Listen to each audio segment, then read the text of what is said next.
कोलकाता में app cab ड्राइवरों का प्रदर्शन।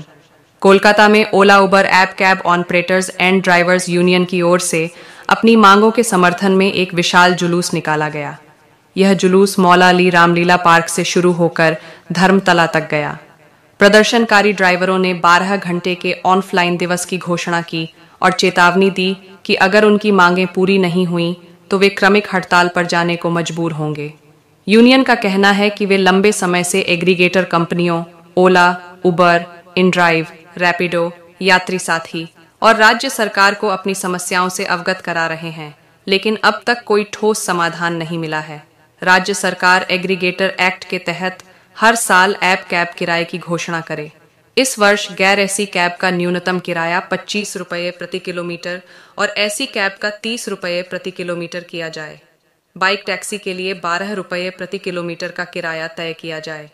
कोलकाता के सभी सीएनजी पंपों पर पर्याप्त सीएनजी उपलब्ध कराई जाए। सीएनजी पंपों पर हो रही अव्यवस्था और ड्राइवरों को हो रही परेशानी का समाधान किया जाए। ड्राइवरों का सरकार और कंपनियों पर आरोप, यूनियन के नेताओं का कहना है।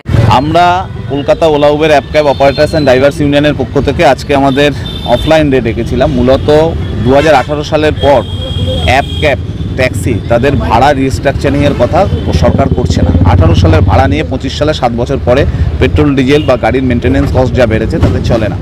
আমরা সরকার, ওলা, উবের, র্যাপিডো, ইনড্রাইভার, যাত্রী সাথী সবাইকেই ফর্মাল নোটিশ করেছি, বলেছি, তারপরেও তাদের কোনো হেলদোল নেই।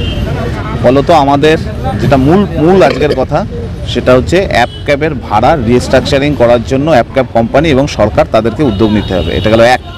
2 নম্বর, হলুদ নাম্বার প্লেট হয়েছে। কমার্শিয়াল নাম্বার প্লেট ছাড়া 31শে মার্চের পর গাড়ি চলবে, মানে বাইক ট্যাক্সি চলবে না।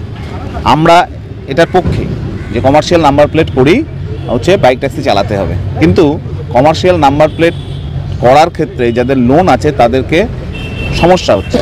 প্রতি মঙ্গলবার এবং বুধবার বিভিন্ন আরটিওতে গিয়ে সবাই হয়রান হচ্ছে, কিন্তু সরকার কোনো উদ্যোগ নিচ্ছে না। সরকারকে অবিলম্বে 31শে মার্চের মধ্যে বিভিন্ন জায়গায় ক্যাম্প করে টু হুইলারের কমার্শিয়াল নাম্বার দেওয়ার কাজটা কমপ্লিট করতে হবে। গাড়িতে 6,000, 8,000, 10,000 টাকা খরচা করে ভিএলটিডি লেগেছে, লোকেশন ট্র্যাক, তার কোনো ইউটিলিটি নেই। 1 বছর হয়ে গেছে, আবার রিচার্জ করতে হচ্ছে, ওটা না করলে সিএফ করা যাবে না। ফলে আমাদের বক্তব্য হচ্ছে যদি ইউটিলিটি না থাকে তাহলে এটা লাগাবে কেন, এবং এই রিচার্জের টাকা কমাতে হবে।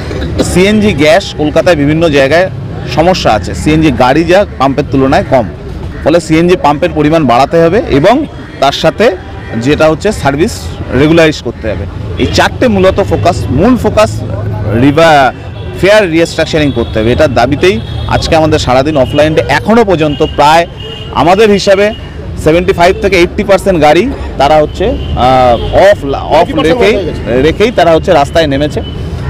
আমরা চাইছি যে সরকার এটা সদুত্তর নিক, না হলে আগামী দিনে আরও বড় আন্দোলনে আমরা যেতে বাধ্য হব। আজকের আমাদের কর্মসূচি এখান থেকে আমরা ধর্মতলা পর্যন্ত মিছিল করে যাব। আমরা কোনো সমস্ত কোম্পানিকে নোটিশ দিয়েছি, তারা যদি না উদ্যোগ নেয় তাহলে আগামী দিনে আমাদের বড় আন্দোলন লাগাতার ধর্মঘটের দিকে যেতে বাধ্য হবে।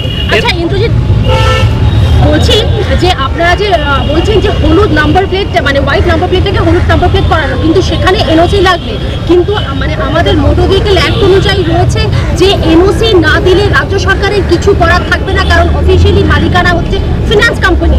এই ক্ষেত্রে তো ফিনান্স কোম্পানির সাথে ফিনান্স কোম্পানির সাথে সরকার দায়িত্ব নেবে। সরকার আছে কেন?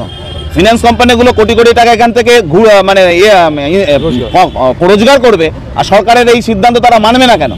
এটা সরকার কথা বলুক। সরকার যদি এখন কথা না বলে নিজেরা ঘুমিয়ে থাকে, তার দায়িত্ব রাস্তায় নেমে ড্রাইভাররা নেবে না।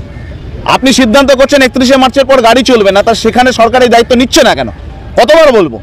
1 বছর ধরে বলছি, এটা তো একটা লিমিট থাকে। কিন্তু সরকার তো স্পষ্ট বলছে যে তাহলে সরকার কি ঘুমোতে আছে? সরকারের এতগুলো অফিসার আমাদের টাকায়, জনগণের ট্যাক্সের টাকায় মাইনে পায়, তারা কি করছে? এটাই তো আমাদের বক্তব্য। আর ড্রাইভারের পুলিশ ধরবে, ফাইন দিতে হবে।